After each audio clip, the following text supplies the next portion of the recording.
સંધાન all Gujarat integrated classroom સેટેલાઇટના માધ્યમથી જોડતી કડી એટલે સંધાન.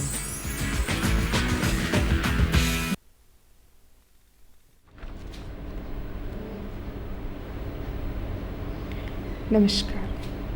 आज का हमारा विषय है रीतिकालीन साहित्य की विशेषताएं और बिहारी.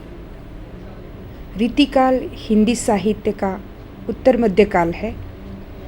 आचार्य रामचंद्र शुक्ल के काल विभाजन के अनुसार हिंदी साहित्य के इतिहास को 4 कालों में हमने विभाजित किया है. उसके अनुसार रीतिकाल वैसे मध्यकाल का उत्तर भाग है, परंतु उसकी विशेषताओं के आधार पर उसको रीतिकाल या श्रृंगार काल कहा जाता है. इसका समय 1700 से 1900 विक्रमी संवत माना जाता है. रीतिकालीन साहित्य में जो व्रज भाषा अपने आप में एक पूर्ण भाषा के रूप में, साहित्यिक भाषा के रूप में उभर कर आई है. प्राचीन काल में, आदिकाल या मध्यकाल में पारलौकिकता की जो प्रधानता रही, उसके बाद रीतिकाल में ये प्रवृत्ति श्रृंगार के रूप में अलौकिकता से परे, आध्यात्मिकता से परे हमारे सामने आती है. रीतिकालीन साहित्य की कुछ ऐसी विशेषताएं हैं जिनके आधार पर आचार्य रामचंद्र शुक्ल जैसे आलोचकों ने हिंदी साहित्य के इतिहास को इन कालों में विभाजित किया, जिसका नाम रीतिकाल पड़ा है. आइए हम देखते हैं रीतिकाल की विशेषताओं में. रीतिकाल क्या है? साहित्य में एक नवीन मार्ग जो है वो रीतिकाल कैसे हुआ. भक्ति काल में पारलौकिक प्रधानता थी. आदिकाल में साहित्यिक गतिविधियों का सम्मिश्रण था. प्रत्येक युग में अपने विशेषताओं के अनुसार, प्रत्येक युग की परिस्थितियों के अनुसार उस युग की विशेषताओं को देखा जाता है. साहित्यकारों ने भी इस रूप में इस युग की विशेषताओं को देखते हुए आदिकाल में बहुत सारी गतिविधियां थी. वीरगाथा काल, वीर रस की रचनाएं, साथ में कुछ भक्ति की रचनाएं, और भक्ति काल में जो वीर रस की अतिशयोक्ति के कारण भक्ति काल में परमात्मा प्रेम की जो व्यंजना रही, उसमें पारलौकिकता की प्रधानता रही. रीतिकाल में भौतिकता अधिक रही, क्योंकि वो जो समय था, रीतिकाल का समय, उसमें राजनीतिक घोर पराजय का समय था. उस समय में सुरा सुंदरी और सुराही के इर्द गिर्द रीतिकालीन कवि चक्कर लगा रहे थे. उसमें भाव सौंदर्य की अपेक्षा रूप सौंदर्य को अधिक प्रकाशित किया गया.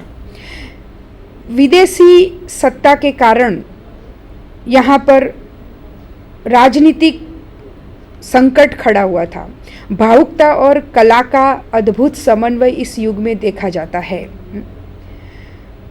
रीतिकालीन कवियों ने रीतिकालीन साहित्य को शुद्ध कला के रूप में ग्रहण किया और शुद्ध कला के रूप में प्रस्तुत भी किया.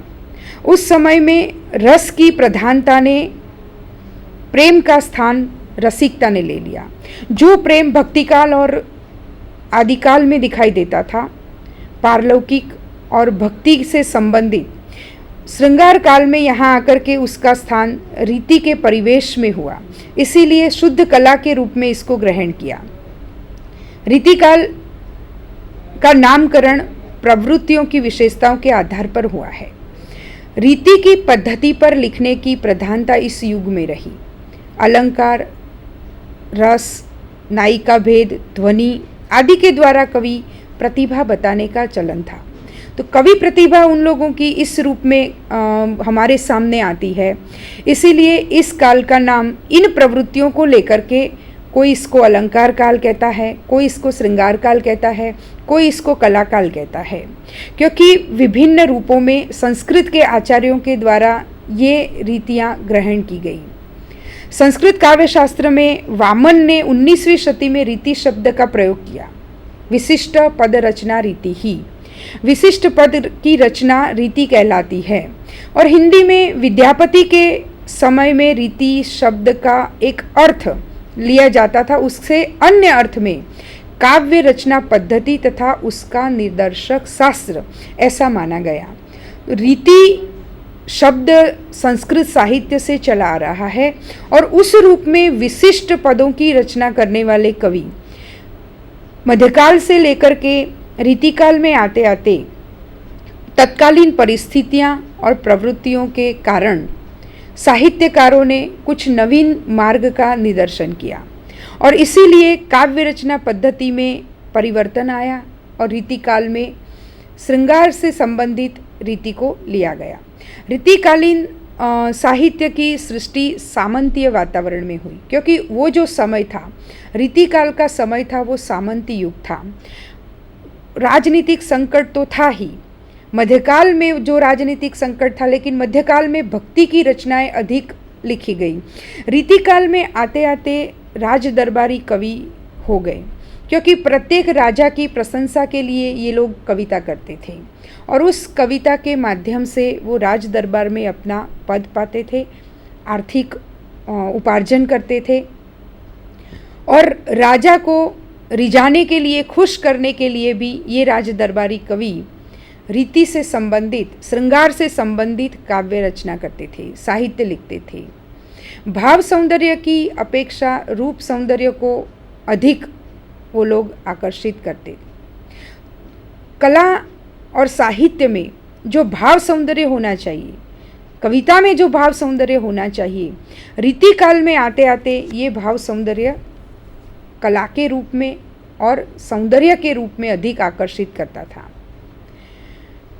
उस समय में विदेशी सत्ता हमारे देश में थी। मुग़लों का एक तरफ शासन था और एक तरफ राजपूत राजाएं मुग़लों से हार खाते थे। इसीलिए उस समय में विदेशी सत्ताओं के आगे हमारे जो छोटे छोटे राजे रजवाड़े थे, वो उनके नतमस्तक होकर के उनके सामने रहते थे। तो अपनी इस घोर पराजय को भूलने के लिए वो सुरा सुंदरी में डूबे रहते थे, सुरापान करते थे और इस प्रकार से श्रृंगार की रचनाओं से अपने मन को मना लेते थे।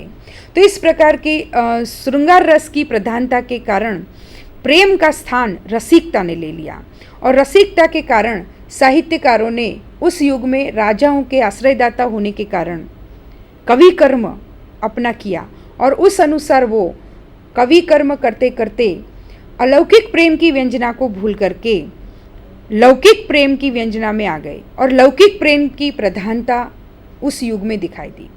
नारी के देह की तरफ ही उनकी दृष्टि जाती थी और नारी के देह के आकर्षण से ही वो उनके एक एक अंगों का, उपांगों का वर्णन रीतिकालीन साहित्यकार करते थे, रीतिकालीन कवि करते थे। इसीलिए रीतिकाल में श्रृंगार का अत्यधिक प्रभाव इस रूप में रहा। राजा विलासी हुआ करते थे और विलासी होने के साथ साथ वे लोग इस प्रकार के साहित्यिक रचनाओं को सुन करके खुश हुआ करते थे और अपने राज दरबारी कवियों को इस प्रकार के दोहे या पद या साहित्य या काव्य सुनाने के लिए उनको अशर्फियाँ देते थे। जैसे बिहारी को एक दोहा लिखने की एक अशर्फी दी जाती थी। तो इस प्रकार से अर्थोपार्जन के लिए भी कविता उस युग में की गई। रीतिकालीन साहित्य की विशेषताएं मूलतः हमें देखना है। परिस्थितियों का हम अधिक यहाँ पर उल्लेख नहीं करते हुए रीतिकालीन साहित्य की विशेषताओं पर अधिक ध्यान देंगे। तो सबसे पहली रीतिकालीन साहित्य की विशेषता है श्रृंगारिकता, जो कि हम इसमें देखेंगे कि यह प्रवृत्ति उस युग में प्रचुर मात्रा में रही, क्योंकि श्रृंगारिकता भक्ति काव्य के अनुकूल कुछ ऐसी सामग्री उनको मिली थी। जैसे राधा और कृष्ण के पद भक्ति काल में जितने अलौकिक रूप से रहे, लेकिन उन्हीं राधा और कृष्ण के लौकिक रूप को यहाँ पर उन्होंने अधिक इस प्रवृत्ति को लेकर के चलाया। और निर्गुण संत कवियों के समय में जैसे रतिक तन में संचरे कहकर प्रेम को जीवन का सार तो वो कह ही चुके थे, क्योंकि प्रेम जो है वो हमारे जीवन की मूल्य है। तो प्रेम की व्यंजना आदिकाल से लेकर के की जाती थी, लेकिन प्रेम का स्वरूप आदिकाल में अलग था, भक्तिकाल में अलग था और रीतिकाल तक आते आते उसका स्वरूप बिल्कुल ही बदल गया। इसीलिए श्रृंगारिकता को अधिक मात्रा में लिया गया इस साहित्य में, काव्य में। सूफी कवि जो थे, निर्गुण संतों ने इसमें रतिक तन में संचरे कह करके इसकी व्यंजना की। सूफी कवि लौकिक प्रेम के द्वारा अलौकिक प्रेम की व्यंजना कर चुके थे। जैसे जायसी ने पद्मावत में, नागमती वियोग खंड में और पद्मावती के द्वारा लौकिक से अलौकिक प्रेम की व्यंजना की थी। उसी प्रकार से कृष्ण भक्ति में तो ये प्रेम राधा और कृष्ण और गोपियाँ और कृष्ण के रूप में, प्रेम के रूप में, अलौकिक स्वरूप में मिलता था। लेकिन राम भक्ति में आकर के ये प्रेम जो है वो रसिक भाव में प्रकट हुआ। तुलसीदास जी ने भी राम के प्रेम की बात जो है वो रसिकता से अपने रामचरितमानस में इसका वर्णन किया है। इस प्रकार रति के भाव को, क्योंकि श्रृंगार का स्थायी भाव रति है, और उस रति के भाव को लेकर के हर युग में अलग अलग प्रकार से प्रेम की व्यंजना की गई। रीतिकाल में भी इस प्रेम को श्रृंगार के रूप में लेकर के, श्रृंगार की रसराज के रूप में जो प्रतिष्ठा हो गई थी, उस प्रतिष्ठा को बरकरार रखते हुए, थोड़ा सा परिवर्तन करते हुए श्रृंगारिकता की प्रवृत्ति को उन्होंने रीतिकालीन कवियों ने आगे बढ़ाया। इसमें श्रृंगारिकता इसीलिए मूल भाव रहा क्योंकि उस समय में श्रृंगार का जो भाव था वो उस समय की मनोवृत्ति के अनुकूल था, क्योंकि उस समय की जो परिस्थितियाँ थी, परिस्थिति के अनुसार मनोवृत्ति के आधार पर श्रृंगार को रखा जाता था। कवियों ने मानसिकता के आधार पर काव्य लिखा। परिस्थितियाँ और मानसिकता दोनों को लेकर के परिस्थितियों के आधार पर कवियों ने सर्वथा अनुकूल रूप में श्रृंगार की रचनाएं की।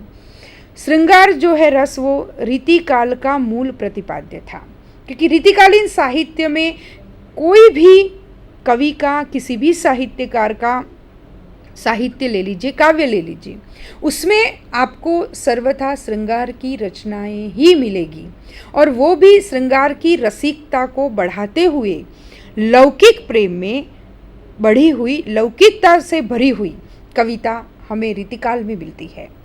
संयोग और वियोग दोनों पक्षों का इस युग में चित्रण किया गया, वर्णन किया गया। साहित्यकारों ने दोनों पक्षों को लिया, लेकिन मूलतः रीतिकालीन साहित्यकारों ने, खास करके बिहारी ने, संयोग श्रृंगार के वर्णन में अधिक अपनी दृष्टि को रमाया, क्योंकि उस समय में जो दरबारी कवि होते थे और दरबारी कवि आश्रयदाता राजाओं के अंडर में थे, इसीलिए उन्होंने किया क्या कि लौकिक प्रेम को, नारी के अंग उपांगों का चित्रण किया और इस रूप में कविता को लिया। चमत्कार प्रिय कवि थे कि जहाँ तक कविता में, पदों में चमत्कृति लानी हो, तो चमत्कृति लाने के लिए उन्होंने इस प्रकार का वर्णन किया। जैसे भावों में विदग्धता दिखाई देती है। जैसे बिहारी की पंक्ति है, बतरस लालच लाल की मुरली धरी लकाए, सौह करे भोहन हंसे देन कहे नटी जाए। इसमें चमत्कृति है कि संयोग से राधा और कृष्ण के जैसे मुरली छिपा लेती है, और मुरली को पाने के लिए वो कहते हैं कि मुझे दे दो, और वो अपने मुखाकृति के द्वारा या अपने भावों के द्वारा वो अपनी बात को प्रकट करती है, अपने प्रेम को प्रकट करती है, चमत्कृति को प्रकट करती है। तो इसमें इस प्रकार के पदों में या दोहों में कवि की जो चमत्कृति है, हावों की, आंतरिक भाव से अधिक बाह्य भाव दिखाना, ये कवियों की उस समय की एक विशेषताएं रही अपने काव्य की, ये कहिए। तो यहाँ इस प्रकार से नायिका भेद, नक्षिक वर्णन, अलंकार वर्णन, इस प्रकार के वर्णनों में कवियों की वृत्ति अधिक रमी है। जैसे मतिराम देव, पद्माकर जैसे रससिद्ध कवि रूप सौंदर्य का वर्णन करने में सबसे आगे हैं, और रूप सौंदर्य में जैसे नैनों के कटाक्षों का तक भी वर्णन, नैनों की चंचलता का वर्णन, छोटी से छोटी अंगों की मुखाकृति के एक एक अंग को लेकर के, एक एक अंगों के महीन भावों को लेकर के कवियों ने इस प्रकार के साहित्य की रचना की है। तो नखसिख वर्णन में भी पद्माकर ने भी जैसे चंचलता का वर्णन किया है, पैरे जहाँ ही जहाँ वह बाल, तहाँ तहाँ ताल में होत त्रिवेणी। तो मुग्धा नायिका का देव ने वर्णन किया है क्योंकि उसमें भावुकता का अतिरेक होता है। नायिका वर्णन में भी उन्होंने नायिका के जितने भी स्वरूपों का वर्णन हो सकता, जितने भी रूप से नायिका वर्णन हो सकता है, कवियों ने खूब अपने सारी कला को लेकर के उस कला को पदों में उंडेलने का प्रयत्न किया है। घनानंद की कविता में ही आपको सिर्फ शुद्ध हृदय से निसृत प्रेम के उदात्त तत्व दिखाई देंगे, क्योंकि घनानंद ने मूल रूप से प्रेम किया। उन्होंने केवल कविता लिखने के लिए कविता नहीं की, लेकिन घनानंद ने सुजान से प्रेम करते हुए सुजान के प्रेम में काव्य की रचना की। इसीलिए उनके प्रेम में उदात्त तत्व है, शुद्धता है, जबकि दूसरे कवियों ने किसी के प्रेम में आकर के कविता नहीं की, केवल आश्रयदाता राजाओं के लिए या तो फिर दरबारी कवि होने के नाते या तो अपने अर्थोपार्जन के लिए कविताएं की। तो इस रूप में घनानंद की कविता में कहीं भी दैहिक बू इतनी नहीं आती है जितनी नारी के चित्रण में दूसरे कवियों ने इसका वर्णन किया है। आगे हम देखेंगे दूसरी विशेषताएं हैं इसकी अलंकारिकता। अलंकार, उक्ति चमत्कार। तो उक्ति चमत्कार जब प्रस्तुत किया जाता है तो वो पाठकों को मोह लेता है। इसीलिए उस युग के कवियों ने उक्ति चमत्कार के द्वारा, क्योंकि अलंकार में उक्ति चमत्कार होता है और उन अलंकारों के माध्यम से उक्ति वैचित्र्य होने के कारण अलंकारिकता भी उस युग में एक काव्य की प्रवृत्ति रही, साहित्य की प्रवृत्ति रही। कवियों ने अलंकारों के लक्षण और उदाहरण रचे। इससे क्या हुआ कि काव्य का बाह्य पक्ष मजबूत हो गया, लेकिन आंतरिक पक्ष जो है वो निर्बल बन गया, क्योंकि इस रूप में अलंकारों का वर्णन करना केवल उक्ति वैचित्र्य के लिए या केवल उक्ति चमत्कार के लिए, केवल अच्छा दिखाने के लिए अलंकारों का वर्णन करना, ये साहित्य के लिए एक निर्बल